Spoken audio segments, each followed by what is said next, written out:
Bonjour à toutes et à tous et nous sommes heureux de vous retrouver pour notre nouvelle émission des contrepoints de la santé ce mercredi 27 mai 2026 avec Renaud Degas. Bonjour Renaud. Bonjour Pascal. Pour une nouvelle émission qui a pour titre la santé publique au pied du mur. Nous évoquerons donc une thématique souvent évoquée, pas toujours appliquée et intégrée dans les politiques de santé, même si nous sentons peut-être, enfin nous le verrons avec notre invité, une prise de conscience et un virage opérationnel peut-être positif, enfin une prise de conscience certainement en tout cas. Nous recevons donc aujourd'hui le directeur général de la Direction générale de la santé au ministère de la Santé, donc le premier responsable de la santé publique en France. Vous fêtez cette année, monsieur le directeur général Didier Lepelletier, professeur Didier Lepelletier, vous fêtez les 70 ans de votre direction, la Direction générale de la santé, et vos 10 mois, ou à peu près, de direction de cette importante direction du ministère de la Santé. Et merci d'être avec nous sur le plateau des contrepoints de la santé. Merci à celles et ceux qui nous suivent, ceux qui sont avec nous à la Villa M et également, évidemment, ceux qui nous suivent sur les télévisions. Nous demanderons ensuite à 2 médecins, après notre première partie d'entretien, à 2 médecins engagés dans la santé publique de dialoguer avec nous, avec vous. La professeure Marie-Pierre Revel, que je salue, de la Société française de radiologie. Vous êtes même la vice-présidente de la Société européenne de radiologie. Vous êtes radiologue donc à l'assistance publique des hôpitaux de Paris et vous êtes à l'origine d'importants travaux que vous nous parlerez notamment sur le cancer du poumon. Et le docteur Nicolas Cabet, que nous avons beaucoup de plaisir de recevoir également. Vous êtes MCUPH en psychiatrie et addictologie à l'université et au CHU de Caen. 60 minutes de débat enregistrés donc en matinée ce mercredi 27 mai 2026, et nous remercions à nouveau de leur fidélité nos partenaires, je les cite avec plaisir, Camurus, le groupe Pasteur Mutualité, Point Vision, Care Via Voice, la veille des acteurs de la santé, Hortus et l'UC2M. Première question, Renaud. Merci Pascal. Bonjour professeur. On ne peut pas faire autrement que de commencer par les multiples questions d'actualité, parce que je crois que vous êtes gâtés là, pour vos presque un an de fonction. Hantavirus, Ebola, mais aussi Hormuz, qui visiblement a des conséquences sur l'approvisionnement, qui pourrait avoir assez rapidement des conséquences sur l'approvisionnement en produits de santé, en particulier sur les dispositifs médicaux. Donc, agenda chargé, peut-être sur l'hantavirus et Ebola, sur ce qui est infectieux, vous qui êtes biologiste et donc attentif à ce type d'épidémie. Oui, bonjour à tous. Merci pour cette invitation et rappeler un petit peu l'anniversaire des 70 ans de la DGS, qui a été créée en 1956 par la fusion finalement de 2 comités, un comité d'hygiène publique et un comité d'hygiène sociale. Et c'est un professeur d'hygiène hospitalière qui vous parle, donc ça me touche bien évidemment. Et comme vous le savez, la DGS est une des directions du ministère de la Santé, à côté d'autres directions que vous connaissez aussi, mais qui ont des missions parfois parallèles mais qui se complètent, comme la Direction générale de l'offre et de soins, la DGOS, mais aussi la DSS, la Direction de la sécurité sociale, etc. Il paraît qu'il y en aura une 3e ou une 4e prochainement. Alors effectivement, donc je ne vais pas devancer les annonces de la ministre, mais effectivement une direction qui regrouperait tout ce qui est innovation numérique, recherche en santé est en cours de création. On reviendra sur vos missions à la DGS. Alors sur l'actualité, donc vous avez forcément entendu parler dans la presse, bien évidemment, à la fois hantavirus et puis une épidémie qui n'est pas encore tout à fait terminée, puisqu'on la surveille, on chasse une autre et on est sur la 17e épidémie en RDC d'Ebola. Sur hantavirus, ce sont des virus qu'on connaît depuis très longtemps. Hantan, c'est une rivière qui sépare la Corée du Sud et la Corée du Nord, donc c'est des virus qu'on connaît depuis les années 70, avec 2 formes en fait de virus, des formes qu'on appelle de l'ancien monde qui sévissent en Europe. Il y a à peu près 50 à 300 cas par an en France. Il y a un CNR qui est à Pasteur, un centre national de référence de ces virus, qui ne procure pas de contamination interhumaine, mais qui en fait est une exposition d'un humain à des rongeurs, notamment par leurs excrétas, que ce soit les urines, la salive, les d'excréments qui parfois peuvent être aérosolisés lorsqu'ils sont secs, qu'on est en conditions un peu fraîches et humides, et on peut comme ça avoir une contamination. Donc ça donne des syndromes hémorragiques et des formes d'insuffisance rénale.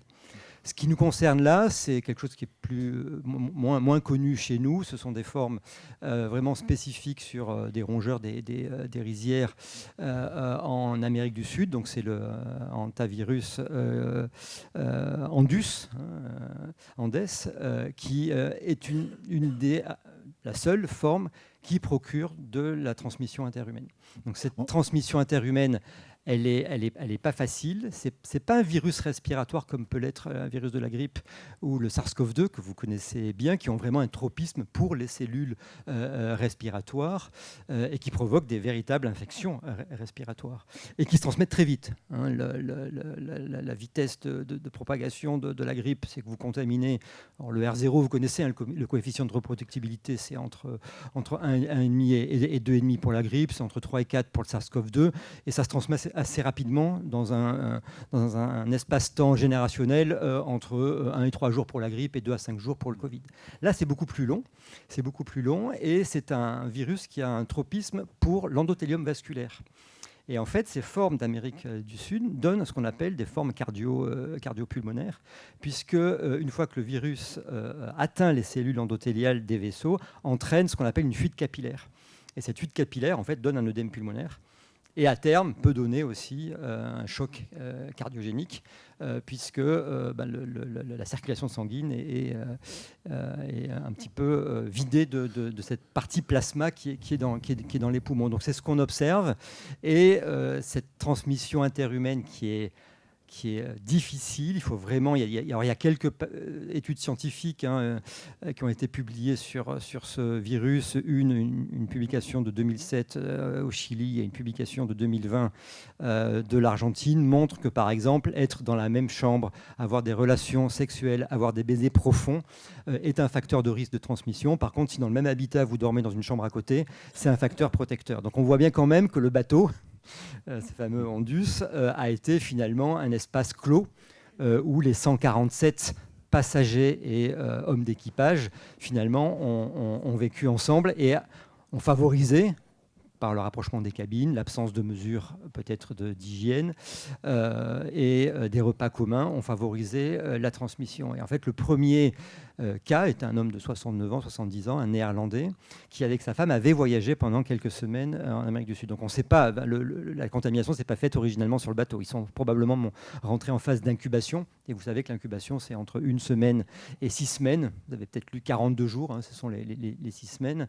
Et ensuite, il y a eu la transmission par proximité. Et à ce jour, il y a uniquement des cas parmi les croisiéristes. Donc il y avait à peu près 88 croisiéristes qui ont été débarqués et qui ont pris des avions le 10 mai. Nous, on avait 5 ressortissants français dans un avion qui a atterri au Bourget et pour être hospitalisé à l'hôpital Bichat. Et parmi les 5 croisiéristes français, il y avait 23 nationalités. 88 ont été répartis aux États-Unis, 20, en Espagne 14, en Angleterre 17, etc. Et sur les 5, il y a une croisiériste qui a développé les symptômes et qui est actuellement en réanimation. Voilà. Ensuite, il y avait d'autres Français qui ont été toujours en réanimation à l'hôpital Bichat dans un état stable mais dégradé. Vous avez sûrement entendu parler de personnes contacts à haut risque. Oui. Donc à haut risque, c'était vraiment les croisiéristes qui ont été en contact avec les cas. Donc à ce jour, il y a 13 croisiéristes qui ont été infectés par hantavirus. Les 2 derniers sont vendredi dernier un Néerlandais qui faisait partie de l'équipage. Et puis en Espagne, donc il y avait 14 ressortissants qui ont été rapatriés. C'était une croisiériste. En France, il y en a un. Il y avait ensuite d'autres Français qui étaient sur des vols. Il y a 2 vols. Un vol entre Sainte-Hélène et Johannesburg. Je vous rappelle que cette croisière était une croisière qui est partie du 1er avril. Le premier cas est monté dans le bateau le 6 avril. Il a fait des symptômes et il est décédé le 11. Ce bateau était un bateau qui avait des escales dans de très nombreuses îles avant d'aller au Cap-Vert, qui était sa destination finale. Il se trouve qu'au gré des escales, des croisiéristes pouvaient rentrer chez eux, puisqu'ils avaient prévu de faire d'une partie de la croisière. Mais la femme de celui qui est décédé a débarqué en fait, à Sainte-Hélène et a pris un avion pour Johannesburg. Dans cet avion, il y avait 8 Français. Une famille de 5 personnes, plus 3 autres personnes, qui sont actuellement en isolement, en milieu hospitalier. Ensuite, toujours en isolement. Toujours en isolement, jusqu'à 42 jours, en fait, ce qui est la durée d'incubation. Alors, on sait que la probabilité de devenir positif quand j'ai été exposé est maximale entre la 2e et la 3e semaine, mais ça peut aller jusqu'à 42 jours.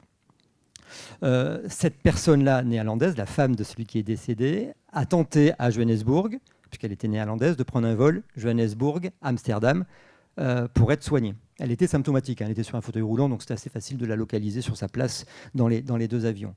Et dans cet avion-là, il y avait 14 personnes qui, arrivées à Amsterdam, avaient en fait une correspondance pour venir sur le territoire national. À Nantes, à Paris, à Marseille, etc. Plus 5 autres personnes qui étaient aussi dans cet avion-là, mais qui, elles, n'avaient pas de correspondance immédiate pour le territoire. Donc il a fallu, en fait, dès lors qu'il y a eu l'alerte, rechercher en fait, toutes ces personnes. Dès qu'on les a contactées, on les a mises en isolement à domicile. Pour certaines d'entre eux, notamment ceux qui avaient des enfants, on les a fait dépister tout de suite par PCR, qui a révélé un dépistage négatif, ce qui rassurait sur leur contagiosité. Une PCR négative fait que vous n'êtes pas contagieux au moment du prélèvement.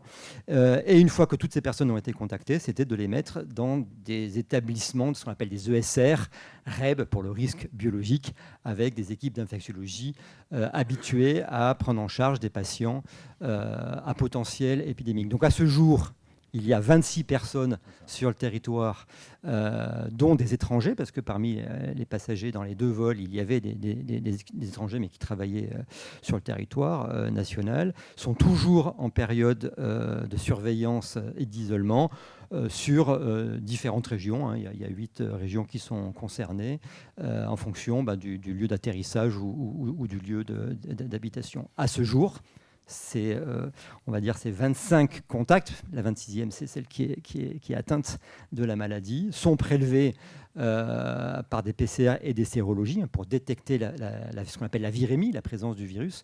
Ils sont détectés tous les 2 à 3 jours, 3 fois par semaine. Et donc, ils sont tous à peu près à 5 ou 6 prélèvements depuis leur hospitalisation. Et ils sont tous négatifs. C'est la bonne nouvelle. Donc, pourquoi avoir pris une mesure de précaution aussi forte, mais à la fois cohérente, c'est que la maladie est rare, la transmission peut être difficile, mais la mortalité est élevée. Et donc, on ne pouvait pas se permettre, finalement, de faire de l'auto-isolement à domicile ou alors de l'autosurveillance, sans restriction de mouvement, et se permettre d'avoir un cas secondaire sur le territoire national. Donc, le gouvernement a souhaité prendre des mesures assez maximalistes, mais qui sont assez cohérentes. Et en fonction de la date de dernier contact à risque, qui donne la période des 42 jours, pour les croisiéristes, ils ont été débarqués le 10 mai. Donc cette période s'arrêtera le 21 juin. Donc le 22, c'est 21 juin, je crois que c'est un dimanche. Donc ils sont libérés le lundi. Et pour les passagers des vols, le vol est arrivé le 25 avril sur le territoire. Et donc leur fin d'isolement des 42 jours se terminera le 6 juin, ce qui est juste devant nous. Donc voilà pour cette maladie-là. Alors effectivement, il n'y a pas de vaccin, il n'y a pas de traitement. Oui. Merci beaucoup pour ce résumé, parce que là c'est limpide et ça permet de... Non mais c'est vrai, parce que... Et justement par rapport à la façon dont vous exprimez les choses, la précision de cette information, c'est parce que vous êtes comme ça, ou c'est aussi une réflexion post-Covid en disant il faut prendre des mesures maximalistes pour pas qu'il y ait de diffusion derrière, et 2, il faut être très clair sur les informations qu'on diffuse. Alors ça dépend comment je prends votre question. Vous êt comme ça. Alors, naturellement, alors, je suis comme vous ça. Vous êtes professeur de... Alors, je vous rappelle que je suis médecin hygiéniste, que je dirigeais à Nantes, au CHU de Nantes, un service de prévention et de contrôle de l'infection, que je suis médecin de santé publique et épidémiologiste de formation. Et donc, bien évidemment, ce type d'événement, la gestion des épidémies, est quelque chose qui m'a habité depuis 30 ans. Et bien évidemment, on a tous l'expérience Covid. Ensuite, je suis comme ça parce que je suis le directeur général de la santé. Et donc, je suis le garant, finalement, des mesures. Alors, même s'il y a des arbitrages politiques au niveau du cabinet de la ministre, de la ministre de la Santé, des arbitrages au niveau, bien évidemment, du cabinet et du Premier ministre. On y reviendra sur l'organigramme de la DGS, mais la DGS abrite le centre de crise sanitaire, qui lui-même abrite une structure que vous connaissez par son acronyme, qui est le CORUS, le centre opérationnel de réponse. On a vu que Stéphanie Rist y était hier, mais pas sur ce sujet. Bien sûr, sur la canicule. Donc effectivement, on a la charge de suivre ces phénomènes épidémiques, d'apporter des réponses, de protéger et de sécuriser la santé des Français. C'est ce que nous faisons sur ce cas hantavirus. Et nous reportons, nous faisons ce qu'on appelle des points de situation tous les jours, tous les 2 jours. Nous doublons le nombre de personnel dans le CORUS pour pouvoir gérer l'ensemble des autres signaux qui ne manquent pas d'arriver, plus mettre du personnel dédié à cette crise hantavirus, et puis de travailler vraiment en interministériel avec les autres centres de crise, que ce soit celui du ministère des Affaires étrangères ou que ce soit celui du ministère de l'Intérieur, pour coordonner nos actions au niveau territorial, national, mais aussi, bien évidemment, au niveau international, avec des réunions avec l'OMS, l'Europe, pour essayer d'harmoniser nos pratiques, et en particulier quand il y a des essais thérapeutiques sur des médicaments. Je vous ai dit qu'il n'y avait pas de traitement, qu'il n'y avait pas de vaccin. Il y a quand même un antiviral qui pourrait montrer une efficacité sur hantavirus. Donc, il y a un laboratoire qui a des stocks, qui n'en fabrique plus, et on essaye par HERA, au niveau européen, de récupérer, décomprimer des doses pour potentiellement traiter dans une cohorte des patients qui surviendraient. Je traduis HERA, c'est l'agence européenne, assez récente d'ailleurs. HERA, c'est l'agence européenne de réponse et de préparation aux crises sanitaires. Dites-moi, oui, si on exclut évidemment tous les commentaires idiots, commentaires, les miens, sur les réseaux sociaux, on a pu dire éventuellement, effectivement, je voulais avoir votre avis, que la France a pris des mesures, c'est vous qui l'avez dit, peut-être très sévères sur la protection, et que d'autres pays, est-ce que d'autres pays voisins identiques ont pris à peu près les mêmes mesures? C'était peut-être la question que l'on s'est posée. Non, mais elle n'est pas si idiote que ça. Elle est naïve, mais pas tant.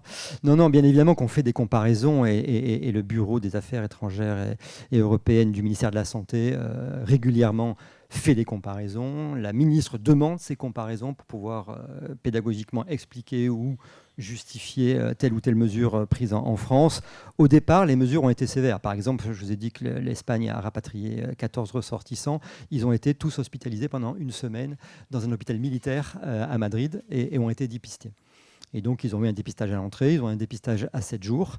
Et en fonction des résultats, ils étaient tous négatifs au début, ils ont fait des isolements ou ce qu'on appelle des isolements, quarantaine, auto-isolement à la carte. Les Anglais ont fait 72 heures d'hospitalisation, ils ont screené à l'entrée à 72 heures, et ensuite ils ont pu passer sur des isolements en résidence dédiés. Donc chaque pays finalement a été assez sévère au départ, et ensuite ont adapté les mesures. Après, la France a peut-être pris dans la continuité des mesures les plus, pas sévères, mais les plus sécurisantes, pour être certain qu'il n'y ait pas de transmission croisée si on faisait de l'auto-isolement à domicile, ou avec des restrictions de déplacement. Alors bien évidemment, on a appris tous à avoir des restrictions de déplacement pendant le Covid, mais c'était un moyen assez sécurisé, si je puis me permettre l'expression, de les avoir sous la main en milieu hospitalier. S'il y en a un qui est positif, c'est de l'avoir en milieu hospitalier et pas de le rapatrier finalement, entre guillemets, de chez lui.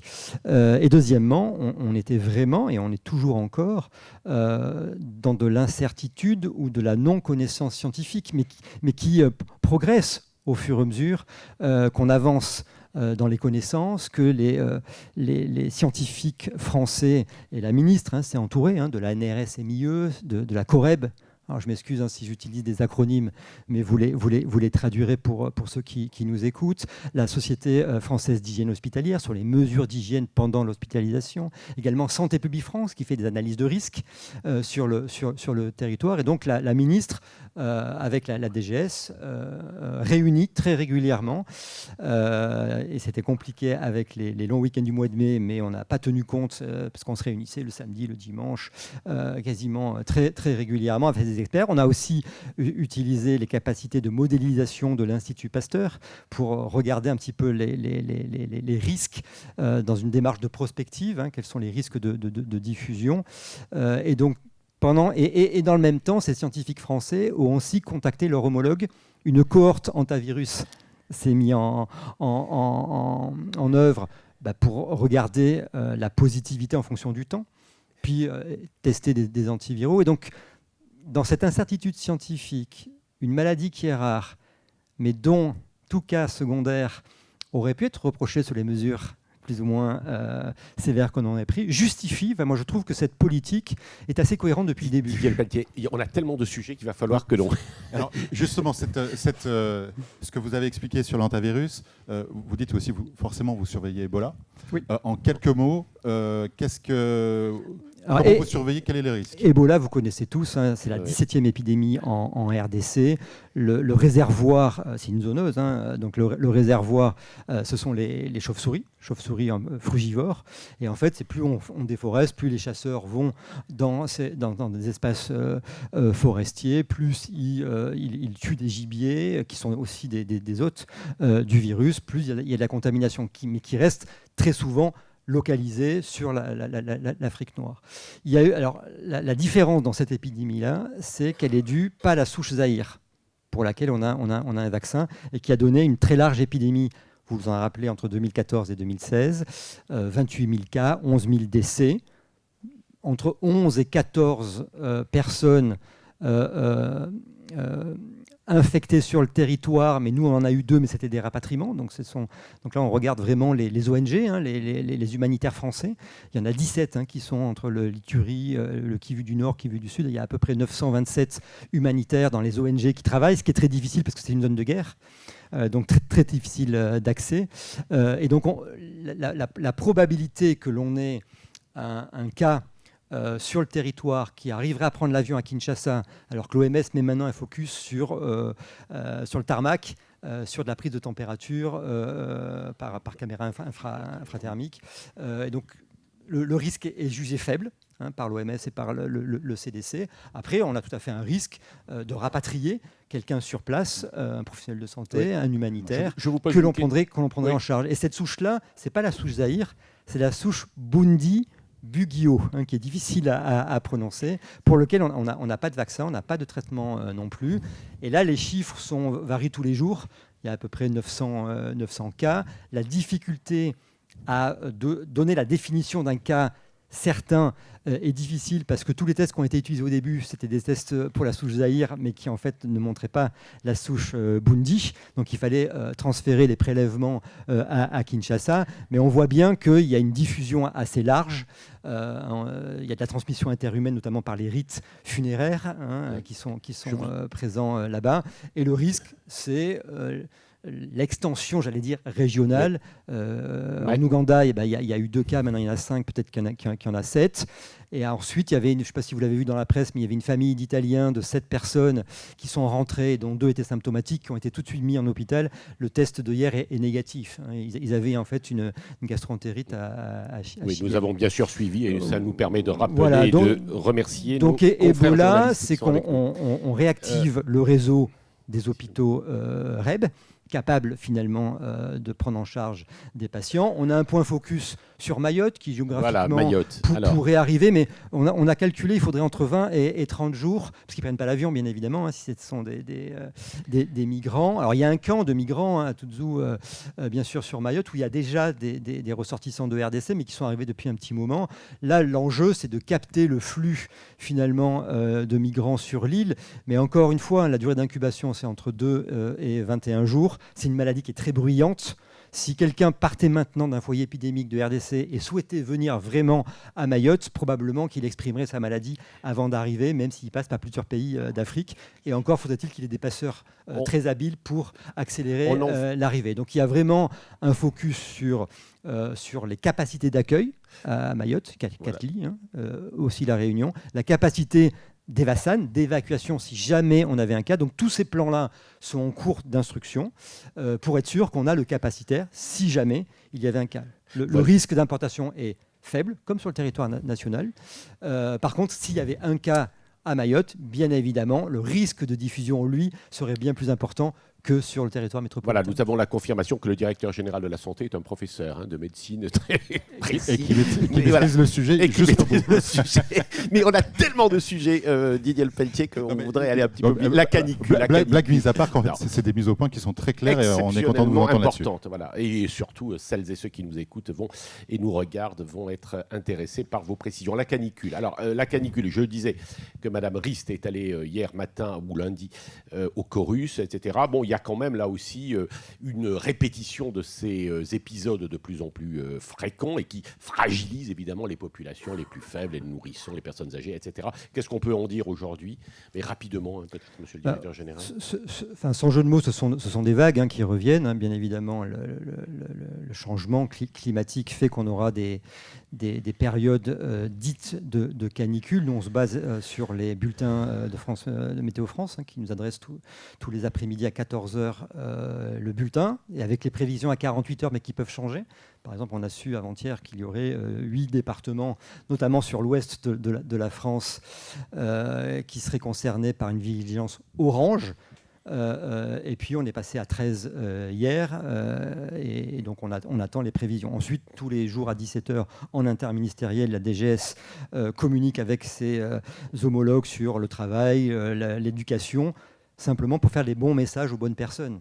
C'est ça, en fait, là, c'est une stratégie de communication envers les publics les plus vulnérables, les personnes qui sont seules, pour leur donner les conseils pour maîtriser la chaleur chez soi, d'aérer, de mouiller ses draps, de prendre une douche tiède avant de se coucher, de boire, pas prendre d'alcool. Enfin, tous les messages de santé publique que vous connaissez sont à adresser en fait à la population. Et ensuite, la DGS, et je l'ai fait hier soir, vers 20h, adresse un document aux ARS, aux agences régionales de santé, qui sont, elles, en charge de la déclinaison et l'opérationnalisation de ces messages sur le territoire. Et donc on a envoyé ce qu'on appelle un MinSant, qui est un document qui rappelle l'instruction de 2024 avec les kits de déploiement de communication.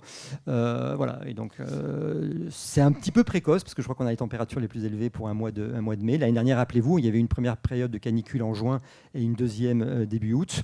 Ensuite, Santé publique France compte, si je puis dire ainsi, soit l'excès de décès, c'est-à-dire ça, ils sont capables de le faire 15 jours après un épisode de canicule de 15 jours, par exemple, mais c'est un excès de mortalité. Ils disent par rapport à une même période précédemment, j'ai plus 3% de décès sur la période, sans être capable d'attribuer la canicule au décès. Par contre, un peu plus tard dans la saison, au mois de septembre, au mois d'octobre, ils sont capables de publier avec des analyses sur les dossiers et de regarder la relation entre le décès et une causalité liée en fait à la canicule. Et l'année dernière, vous avez entendu les chiffres qui sont ressortis dans les médias, les 5700 décès qui ont été attribués à la canicule, et en particulier les deux épisodes que je vous ai cités, celui de juin et celui d'août, 450 décès attribuables à l'épisode de juin et 280, je crois. Vous m'excuserez si les chiffres ne sont pas tout à fait exacts pour début juin. Donc voilà, donc, la DGS est prête, la ministre a souhaité venir au Chorus, qui est avec les deux épidémies plus la canicule en urgence, si je puis dire, pour assurer le suivi de ces épisodes. Professeur, on a vu là les deux épidémies, la canicule. On va faire tous les sujets, maladies chroniques, etc.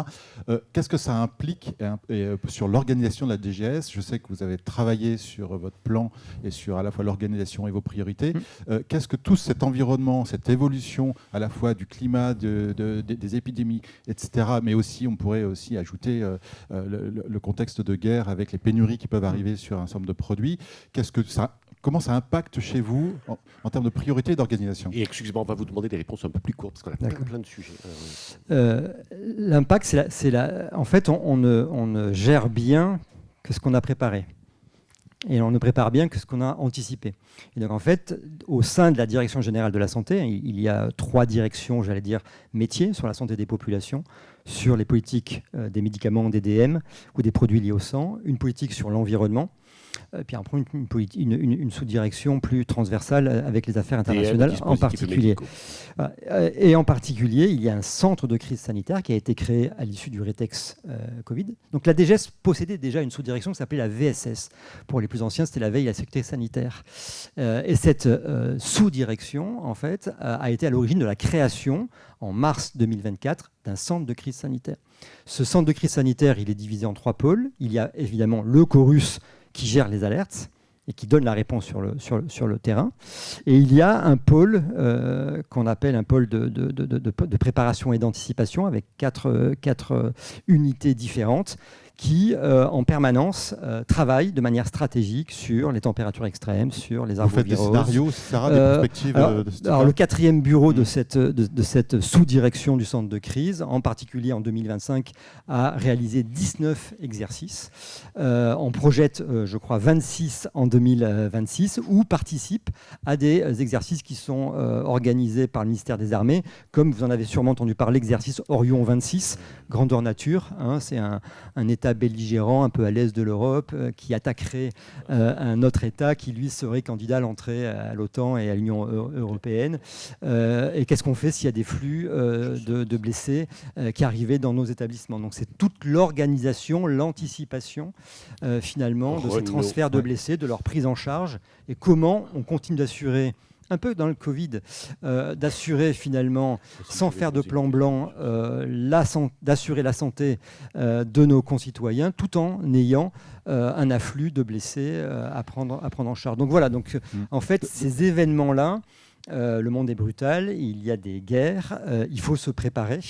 Donc entraîne, en ce qui concerne le ministère de la Santé et notre centre, toute une organisation à la fois d'organigramme, mais aussi de stratégie d'anticipation et de préparation. Oui, je voulais vous poser une question sur l'OMS et sur les agences américaines. Ça, il faut qu'on vous pose cette question. L'OMS, évidemment, vous travaillez vraiment avec eux. Est-ce que vous déplorez évidemment les baisses de moyens que peut avoir l'OMS? Et d'autre part, les agences américaines. Une réponse très très rapide, si vous voulez bien. Vous l'avez tous vu, sous ce mandat de présidence américain, les États-Unis se sont retirés du financement de l'Organisation mondiale de la santé, donc à hauteur de 20%. Énormément d'ONG financées, de programmes contre le sida, s'arrêtent complètement. Au niveau du CDC à Atlanta, qui est le centre des maladies à Atlanta, où j'ai été formé en 1999 et en 2000, a licencié à tour de bras. Incroyable. Ce qui fait qu'on a des doutes sur la capacité de surveiller et d'agir sur le territoire. Vous connaissez aussi la philosophie du ministre de la Santé aux États-Unis sur Vous avez rencontré vos homologues américains? Non, je n'ai pas rentré à mon stade mes homologues américains. Donc ça pèse aussi sur la politique du médicament, ce qu'on appelle le MFN, le Most Favored Nation, c'est-à-dire qu'ils veulent aller... En général, les prix étaient assez attractifs. On avait des capacités de négociation sur le prix des médicaments en Europe, mais parce que les laboratoires faisaient payer cher aux États-Unis. Donc maintenant, les États-Unis veulent payer le prix du médicament au prix en fait net et pas forcément le prix facial des médicaments. Donc ça bouscule aussi les organisations. Donc au-delà de modifier la santé mondiale par les organisations, parce que ça remet en cause toute l'organisation, United, le Fonds mondial, l'OMS qui a dû finalement licencier. À Genève, il y avait 900 agents, ils en ont licencié énormément, de recentrer ces actions et de faire aussi bien voir des actions nouvelles avec moins d'argent. Ouais. Donc effectivement, on est dans une période poussée et bousculé par les Américains, ou la santé mondiale, et on le voit bien sur les traités des pandémies, où on a réussi à avoir un traité sur les pandémies, mais les annexes qui sont l'accès aux pathogènes, qui devaient être signées au mois de mai, et donc à l'ONU, à New York en septembre, on devait annoncer enfin un plan pandémique. On ne pourra pas le faire parce qu'il n'y a pas d'accord sur la manière finalement de partager les données ou les entre guillemets les bénéfices. Sur la France. Est-ce que ce contexte-là pousse aussi à resserrer la décision, et que c'est une des explications des discussions qui ont lieu autour de Santé publique France. Absolument. Est-ce que c'est justement dans un contexte d'efficacité où on peut plus avoir 36 intervenants et qu'il faut une seule tête qu'on a ces discussions? Il y a une vraie polémique quand même. Oui. Alors, Ce que vous dites polémique, ce qu'il faut, c'est être transparent, bien communiquer, expliquer. Si on ne le fait pas, effectivement, ça peut laisser place à tous les scénarios et à les interprétations possibles. SPF, Santé publique France, a été créée, je vous le rappelle, en 2016, donc il y a tout juste 10 ans, par la fusion de 4 entités. L'Institut de veille sanitaire, l'INVS, je peux me rappeler, qui, elle, faisait suite au réseau national de santé publique. Les Prus, donc l'établissement de réponse aux urgences sanitaires, qui lui hébergeait 2 structures, la réserve sanitaire, qu'on envoie parfois sur Mayotte, sur Chido. Là, on va peut-être envoyer sur Mayotte pour Ebola dans une mission. On va envoyer quelqu'un du SAMU 94. Et ce qu'on appelle l'établissement pharmaceutique, les stocks stratégiques d'État. D'accord ? Qu'on a dans les hôpitaux, par exemple, avec des PSM1, des PSM2, ou à Marolles, sur le site de Marolles, où on a des EPI, on a des vaccins, des médicaments. Et il y avait également l'INPES, l'Institut national de prévention et d'éducation à la santé. Puis il y avait une 4e structure sur addictologie, etc. Dans le monde... Enfin, vous faites bien le lien entre le monde brutal, le multiréalisme qui est mis en cause, parce qu'en fait, les Américains se retirent, mais après, ils vont voir les pays, un par un, pour avoir des négociations sur les données, sur les médicaments, de pays à pays, mais pas du tout une approche multiréaliste, qui est plutôt la philosophie de beaucoup de pays européens et de la France. Donc dans ce contexte-là d'hypothèse d'engagement majeur, de remise en cause de ce système de santé mondiale, et sous le fait que certaines activités sont régaliennes, sous la responsabilité de la ministre, il a été souhaité que les Prus, qui faisaient partie de Santé publique France, finalement intègrent et soient transférés au ministère de la Santé sous la responsabilité du directeur général de la Santé. Donc c'est régalien. La période actuelle le justifie, de raccourcir les chaînes de décision, avoir vraiment la réserve sanitaire et l'établissement pharmaceutique sous la main de la ministre et du DGS. Et en plus, un autre argument, c'est que depuis 2024, on a ce fameux centre de crise sanitaire. Et donc de rapatrier à côté de ce centre sanitaire la réserve sanitaire et l'établissement pharmaceutique a toute sa logique. Donc après, il faut trouver un vecteur législatif. Parce que donc là, ça a été la loi de programmation militaire et donc ça a été voté. Donc le transfert a été voté. Et on aura un service à compétence nationale qui va intégrer à horizon, au plus tard janvier 2028, qui va intégrer la Direction générale de la santé aux côtés du centre de crise sanitaire. Et bien évidemment, il y aura un organigramme, des liens fonctionnels, hiérarchiques à mettre en place. Moi, j'ai rencontré plusieurs fois les organisations syndicales de Santé publique France, qui sont craintives, mais sur leur statut. Est-ce qu'ils vont garder leur statut ou est-ce qu'ils vont déménager? Dans quel organigramme ils vont rentrer? Mais tous les responsables et de la réserve sanitaire et de l'établissement pharmaceutique voient le transfert et le fait d'être intégrés près du centre de crise sanitaire de la DGS comme une évolution, une opportunité. Et alors je ne dis pas qu'ils sont ravis, mais il n'y a aucun frein. Et de la même manière que les Prus est rentré dans SPF il y a 10 ans, eh ben, un service à compétence nationale va être créé au sein de la DGS 10 ans plus tard. Enfin, c'est, je trouve, une évolution assez naturelle. Et moi, en tant que DGS, je suis vraiment ravi d'accueillir au sein de la direction ces deux entités. Oui, vos collègues spécialistes de santé publique qui s'émeuvent de ces évolutions, ça ne vous ébranle pas? Enfin, mais bien sûr que oui, je suis médecin de santé publique et je les écoute. Ce qu'il faut, c'est les rassurer. S'ils m'écoutent, j'espère avoir quelques éléments pour les rassurer.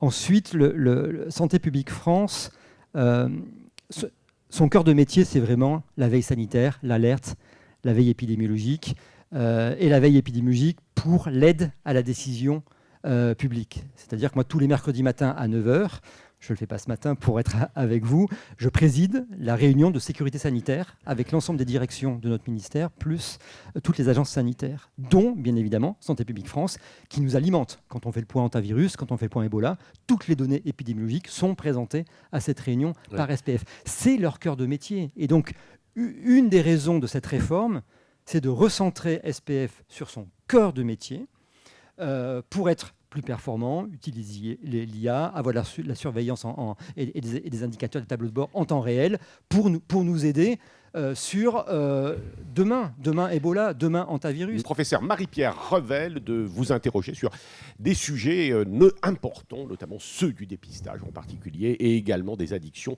qui seront confiées au docteur Nicolas Cabet. Marie-Pierre Revel.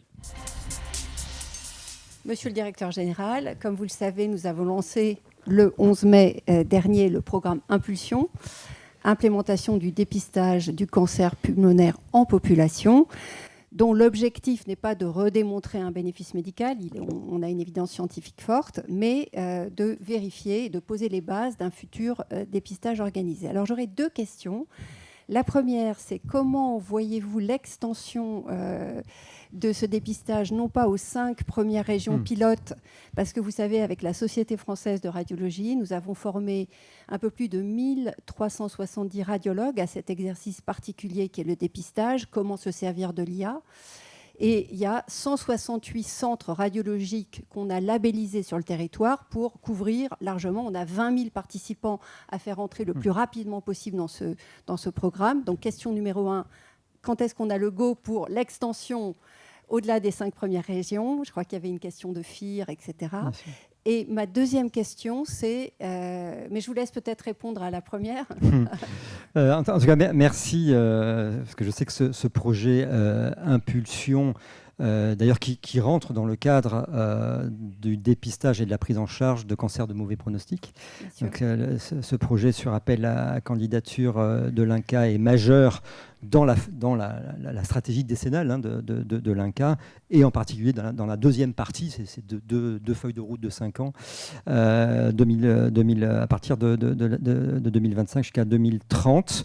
Vous l'avez dit, c'est 20 000 inclusions attendues pour avoir un effet, j'allais dire, assez critique sur les analyses statistiques qu'on peut faire. L'attendu, je crois que c'est 20-25% de réduction finalement des cancers selon des études comparatives, et une phase, j'allais dire, expérimentale de déploiement sur 5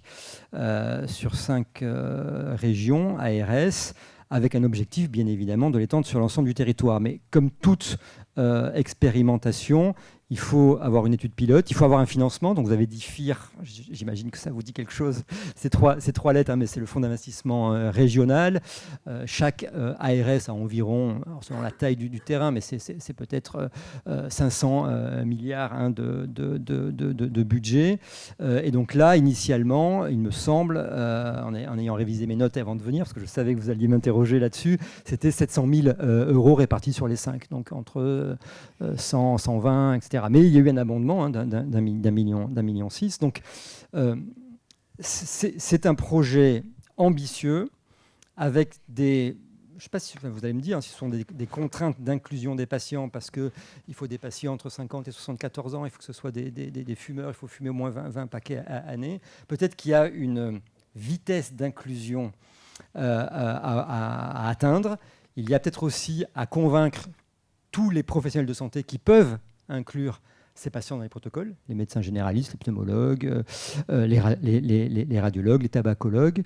Et donc voilà, donc peut-être qu'on est en une phase de démarrage. Peut-être que vous allez nous donner le chiffre de combien à date de patients sont inclus. Peut-être qu'aussi il y a une certaine réticence de la population à accepter de rentrer dans le protocole de scanner à faible dose, je crois, la première année, puis après sur les années suivantes.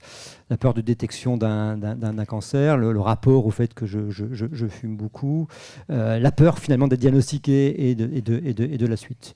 Donc peut-être qu'une fois que les inclusions et la logistique au sein des 5 ARS sera monté en charge, que le déploiement se fera, c'est l'objectif, avec le financement ad hoc. Ça vous satisfait, Marie-Pierre Revel, la réponse? Presque complètement. Et il y a une deuxième question. Non, attention, le temps est parti. Pour être rapide, il faut pas que ça s'étire comme un chewing-gum. Il faut qu'on fasse rapidement entrer ces 20 000 participants. Vous l'avez dit, il y a quelques résistances, mais on a beaucoup d'actions en direction de la population, parce que en fait, les gens vont se porter eux-mêmes, et on voit sur quelques actions de communication qu'il y a déjà sur le stand d'appel national 34-33 un nombre d'appels massifs. Donc, il faut qu'on puisse ouvrir et qu'on ouvre rapidement, parce que voilà, on a travaillé vraiment pour que ça puisse se mettre en place sur l'ensemble du territoire. La deuxième chose, c'est qu'il va falloir financer l'innovation. Vous le savez peut-être, Impulsion a été précédée d'une étude que j'ai coordonnée qui s'appelle l'étude Cascade, où en fait on voulait valider que l'IA puisse être une alternative à une double lecture humaine. On a 3,5 millions de Français à risque compte tenu de leurs expositions au tabac, même si demain ils arrêtent de fumer, 3,5 millions ont acquis le risque. Si on veut limiter, le seul effet pour diminuer la mortalité à court terme du cancer du poumon, c'est de dépister précocement, puisque dans 80% des cas, le dépistage permet de trouver la maladie à un stade curable. Okay ? Donc, en population, s'il fallait être 2 lecteurs comme dans les études, ce n'est pas jouable. Et c'est pour ça que l'IA, c'est ce qu'on veut valider, va jouer le rôle de deuxième lecteur. Il va falloir le financer. C'est la deuxième question, ça. Exactement. Voilà. Financer réponse du professeur Le Pelletier. Il faudra créer peut-être un code spécial. On va obliger les radiologues, déjà, à se former, mais ça, c'est acquis. On ne peut pas se lancer là-dedans. C'est comme pour le dépistage par mammographie, ce n'est pas tous les radiologues. J'allais le dire. Exactement.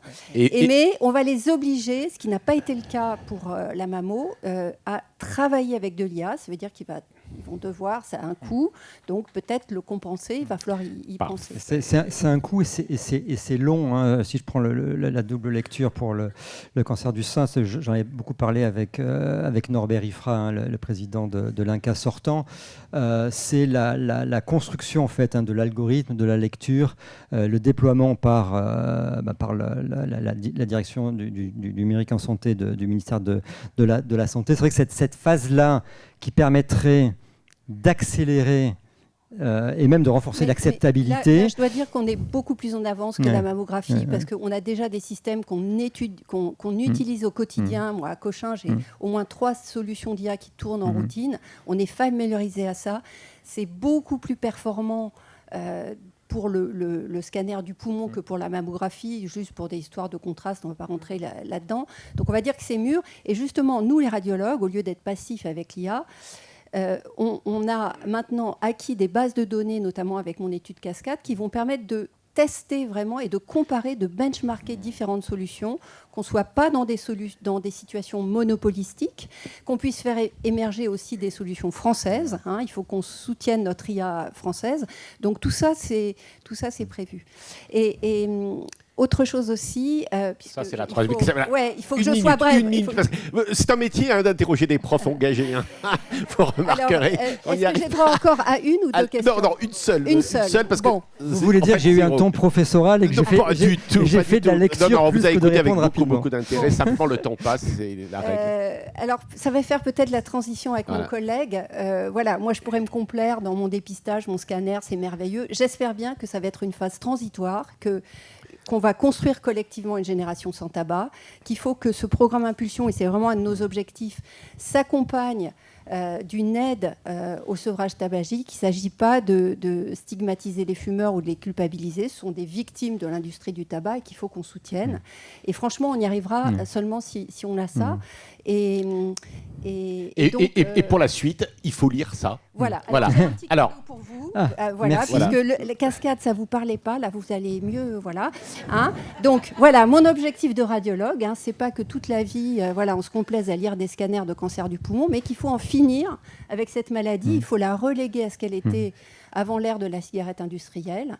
C'est-à-dire à une maladie rare. Et là, c'est vrai qu'on est très inquiet sur ces influenceuses qui remettent la cigarette comme quelque chose de glamour, alors que franchement, c'est quelque chose de dégueulasse.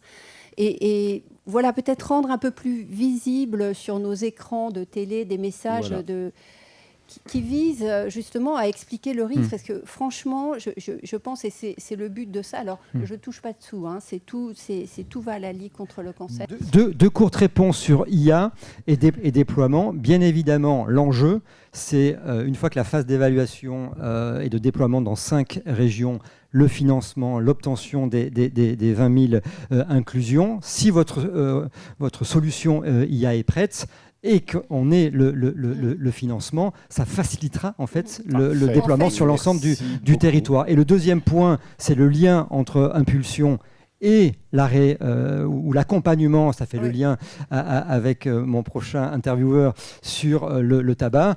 C'est le mois sans tabac, par exemple, qui a montré ses résultats, ou l'extension des zones sans tabac, avec l'objectif, je ne sais pas s'il est ambitieux, mais en tout cas, il est annoncé, c'est une génération sans tabac en 2032. Et merci pour la transition. Merci à Marie-Pierre Revel de la Société française de radiologie. Voilà, nous avons maintenant beaucoup de plaisir de recevoir le docteur Nicolas Cabet. Vous êtes maître de conférence et praticien hospitalier au CHU de Caen, psychiatrie et addictologie. Nous vous invitons à dialoguer avec le directeur général de la santé, docteur Nicolas Cabet. Merci. Merci pour me donner cette opportunité. Bonjour monsieur le directeur général. Alors, je vais effectivement prendre la suite du professeur Revel. En addictologie, on est pris dans ce paradoxe d'avoir une société de plus en plus addictogène, qui expose de plus en plus aux produits. Et puis de l'autre côté, nos patients qui sont fortement stigmatisés, du coup assez peu repérés. On est une des maladies qui accède le moins au traitement, à peine 10% des personnes addictes qui rentrent dans des soins spécialisés.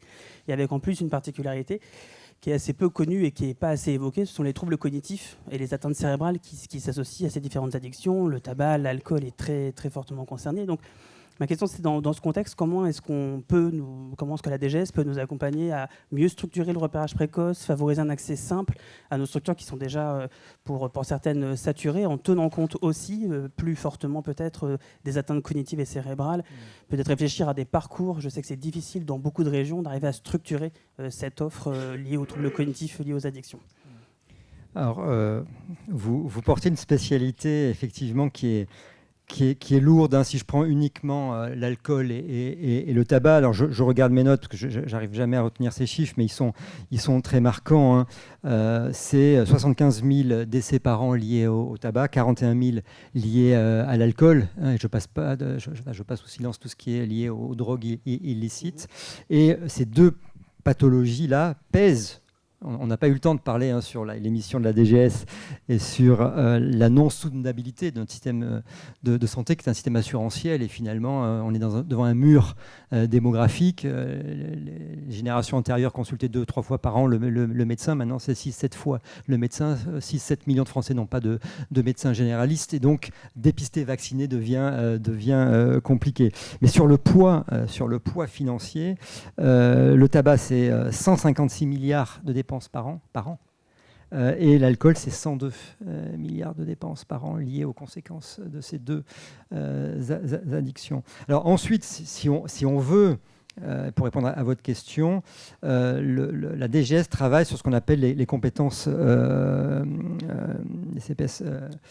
psychosociales. C'est-à-dire, la prévention est alors, on peut faire les 1000 jours, on peut faire les adolescents, on peut faire les adultes, on peut faire les personnes du grand âge ou les personnes âgées, mais la prévention, c'est un continuum. Et donc, effectivement, les compétences psychosociales, alors, qui invitent finalement à créer à côté du médecin un nouveau métier, en fait, de médiateur ou de personne qui prend en charge, mais dès l'école, sur cette évolution du monde tout le temps, de marketing social, où on vous pousse socialement, par comparaison à l'école, dans les milieux, on vous pousse finalement vers certaines addictions, et le citoyen n'est pas forcément armé pour lutter lui-même. Et c'est tout le paradoxe entre les politiques de santé publique qui sont basées sur le comportement individuel par rapport à ce qu'on appelle la santé, on va dire, ça vient du Canada, primordiale, qui en fait prend en compte les déterminants dans lesquels vous vivez. Et vous connaissez tous la charte d'Ottawa, puis les 4 cercles qui vont de l'individu jusqu'à l'environnement dans lequel l'on vit, et les politiques qui sont prises pour en fait développer des milieux favorables à la santé. Peut-être que la réponse à votre question, elle est dans le développement de ces compétences psychosociales qui peuvent en fait repérer, détecter, et puis surtout avoir des personnels formés dès lors qu'un individu est repéré, pour en fait l'accompagner et éviter d'aller jusqu'à l'addiction et les conséquences de prise en charge. En ce moment, je ne sais pas si on pourra parler des HSA, mais voilà, c'est un bon exemple, les HSA. Et peut-être sur les drogues, oui, allez-y. Alors, c'est vrai qu'effectivement, la dictologie commence très très tôt. Là, quand on est en train de monter une étude qui va rechercher les traces d'alcool dans le sang des nouveau-nés. À Clermont-Ferrand, on a une collaboration aussi, c'est Clermont qui porte, sur le repérage des conduites addictives et de la santé mentale chez les adolescents, collège, lycée. Et puis après, on peut continuer avec des choses qui sont plus à destination du grand public. Je pense au Dry January, par exemple, qui est l'éco-alcool du mois sans tabac. Les approches aussi nouvelles de prévention, comme l'approche NOLO, qui cherche à redonner une forme de convivialité sans produit dans les festivals pour commencer, mais là on est en train de réfléchir à le mettre dans le monde sportif ou dans le monde du travail. Il y a d'autres innovations thérapeutiques aussi en addictologie. On essaie de faire avancer les choses au-delà de la prévention dans le soin, avec de nouvelles formes de médicaments qui existent, des choses beaucoup plus simples comme la thiamine, la vitamine B1, qui est quand même dont la carence est le facteur de risque principal de troubles cognitifs et d'atteinte cérébrale, qui est toujours pas remboursé aujourd'hui. Et alors même que, comme vous le disiez, on aurait presque 200 milliards de côté finalement. Nous, l'addictologie, on fait pas gagner de l'argent, on essaie d'éviter d'en faire perdre. Et donc ma question, c'est une question un petit peu aussi plus philosophique. Comment on peut faire en sorte, à vos yeux, que finalement la dépense d'innovation en addictologie soit plus vue comme un investissement de santé publique à moyen terme et à long terme, et plus uniquement comme un coût pour le système de soins, parce que c'est souvent ça qu'on nous renvoie dès qu'on parle de traitement, dès qu'on parle de parcours pour nos patients. Ce qui est sûr, c'est qu'en France, on a un déficit d'évaluation des politiques publiques. Et on parlait du FIR tout à l'heure, où on dépense effectivement sur des actions de prévention. On ne sait pas si on finance vraiment le résultat attendu d'une action, ou si on finance finalement du RH ou l'organisationnel. Et en tout cas, moi, le message que je voulais porter, je pensais le dire plus tôt dans cette interview, c'est un petit peu la vision d'une politique de santé publique que l'on pourrait porter, mais pas dans une stratégie qui est ancrée dans une date pour 2030. Moi, je suis en train de travailler depuis 6 mois et le document, il est juste sous mes yeux, je l'ai eu hier, que j'ai fait préparer, est une politique de santé publique qui serait plus efficace, qui serait plus opérationnelle et qui serait plus transversale. Plus efficace, on a parlé tout à l'heure de la data et de l'IA, il faut absolument que l'on finance. La difficulté des études en prévention, en addiction par exemple, c'est la data. On n'est pas en milieu hospitalier, on ne compare pas un médicament A à un médicament B, et donc la recherche interventionnelle en population est très compliquée parce que les déterminants sont complexes. Et donc il faut absolument mettre de l'argent là-dessus, et peut-être que l'IA va nous aider finalement à avoir de l'évaluation des politiques publiques. Le souhait qu'on a à la DGS, c'est que pour tout déploiement, alors vous avez compris que l'émission de la DGS, c'est d'élaborer, d'accompagner, de déployer des politiques de santé publique depuis sa création. Moi, ce que je souhaite dans mon mandat, c'est d'avoir, dès le début d'une politique, d'avoir déjà anticipé les indicateurs qui vont permettre d'évaluer l'action et les résultats attendus. Si jamais c'est une action qui est déjà probante parce qu'elle est publiée ailleurs, par exemple l'urbanisme, les pistes cyclables, on sait qu'1 kilomètre de vélo réduit de 10% la survenue de maladies chroniques. Ça, c'est pas de l'argent à mettre dans la recherche, mais plutôt dans le déploiement. Etc. Et donc, en tous les cas, la DGS, avec la MILDECA, qui est la mission interministérielle chargée avec Nicolas Pris, le docteur Nicolas Pris, chargé des addictions, avec le fonds de lutte contre les addictions, qui peut nous servir à compléter des actions FIR par les ARS, de développer dans cette façon de penser différemment, finalement, la santé des populations. Pas forcément utiliser le mot prévention, mais penser différemment la santé des populations aux différents âges, d'accompagner, de dépister, de vacciner, de repérer, parce que le lien entre addiction et santé mentale, Rachel, tu es là, est très fort. Et bien évidemment, la DGS supporte cette action. Et il y aura en plus prochainement des annonces de la ministre sur le devenir de la mission de la délégation ministérielle en santé mentale et en psychiatrie. Oui. Vous citiez le docteur Rachel Boucher, qui nous écoute. Absolument, qui est une Nantaise comme moi. C'est pour ça que je me suis permis de la Très saluer. bien. Oui, et de financer. C'est la dernière question. Et de financer les axes de prévention. Le député Sibyl, Isaac Sibyl, vous a alerté sur les financements. Mais peut-être une dernière question pour Nicolas Cabet. J'étais resté sage, donc j'ai pas de questions, mais juste je vous remercie pour cette réponse. C'est vrai que la dictologie, c'est une toute petite spécialité par rapport aux autres, qui a un problème titanesque à gérer. On voit bien que nous aussi, on a des problèmes de fond et puis des problèmes un petit peu plus aigus, la cocaïne, le protoxyde d'azote, les écrans qui nous sautent dessus régulièrement. On doit passer notre temps à s'adapter. Je renvoie quand même cette idée que le réseau de soins addictologiques est quand même largement saturé, comme pour la psychiatrie, et pourtant nous ne soignons que 10% des malades. Donc quand on soignera 100%, ça va déborder de partout. On a besoin de tout le monde. On a besoin des radiologues, des médecins généralistes, et on a besoin aussi de la DGS pour nous aider. Des pharmaciens, voilà, des pharmaciens aussi, évidemment. des infirmiers. Des infirmiers en ville et à l'hôpital. Donc on a besoin de la DGS pour nous aider à faire toute la partie vraiment prévention. Moins il y aura de gens qui rentreront dans le tuyau et puis moins le débit sera élevé. Mais aussi de financer. Un dernier mot peut-être sur les drogues dures, parce que toute la société est quand même très sensible à tous ces problèmes de violence. Dernier mot, et puis on Alors je conclut. dirais qu'il n'y a pas vraiment de drogue dure. Comme l'a dit monsieur le directeur général, les drogues qui tuent le plus en France, c'est l'alcool et le tabac. Ça nous coûte 200 milliards par an. C'est déjà très très dur à mon avis. Pour le reste, il y a quand même beaucoup de produits vers lesquels les jeunes, notamment, vont pouvoir se tourner. Le protoxyde d'azote est vraiment un problème aigu, avec quelque chose qui est vu comme peu grave, mais qui va quand même pouvoir générer, dans certains cas, rares certes, mais des complications extrêmement sévères au plan neurologique. La cocaïne explose aussi, ça c'est plutôt des raisons géopolitiques, mais qui amène aussi à un remaniement complet du rapport aux produits et de la circulation des produits. Et donc il faut être tout le temps sur le terrain pour en parler et surtout pas banaliser. On a vraiment besoin de tous les acteurs. C'est le mois sans tabac, c'est le Dry January, le défi de janvier. On n'a pas encore fait le mars sans cocaïne, mais il va falloir un moment que ce soit des messages qui passent. Moi, ce que je voulais dire, c'est que quand même la société est extrêmement inquiète de ces drogues. Alors, vous les appelez peut-être pas dures, mais enfin, il y a une vraie violence. Je ne diminue pas l'importance de l'alcool et du tabac, mais enfin là, on voit bien les Français regardent des crimes liés à la drogue. Alors, ce qui est certain, c'est qu'on a une société qui souffre, qui se tourne vers les produits comme l'humanité a toujours fait, et il y a des gens qui profitent de ça, effectivement, pour générer un certain nombre de trafics, générer des revenus, et c'est aussi notre rôle collectivement de venir essayer d'étancher ce marché-là, en soulageant aussi les populations. L'interdiction marche relativement peu, c'est plutôt le soin, l'accompagnement, vraiment le fait de soutenir qui va être le plus efficace. Merci Nicolas Cabet. Professeur, merci beaucoup pour cette longue interview d'une heure. On a compris qu'il nous fallait une deuxième émission, en fait, parce qu'il y a plein de sujets qu'on n'a pas abordés. Et comme on a la chance, et c'est vrai parce qu'on a tellement l'habitude de traiter les sujets assez rapidement, mais on a la chance que vous soyez précis. Et on avait fait une émission il n'y a pas longtemps sur les fake news, et on avait parlé de la nécessité d'être pédagogique, d'être précis, etc. Et vous avez été parfait dans ce rôle-là. On vous remercie encore. Donc si vous avez un petit creux dans votre agenda dans les prochaines semaines, on est preneur. Merci beaucoup à tous, merci à nos intervenants. Abonnez-vous, likez, partagez cette émission. Je sais qu'il y a un certain nombre de journalistes qui reprennent régulièrement les propos qui sont tenus au contrepoint de la santé.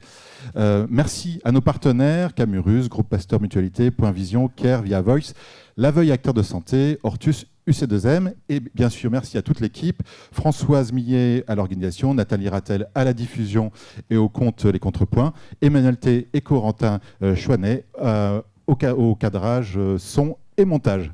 Merci à vous. Merci à vous.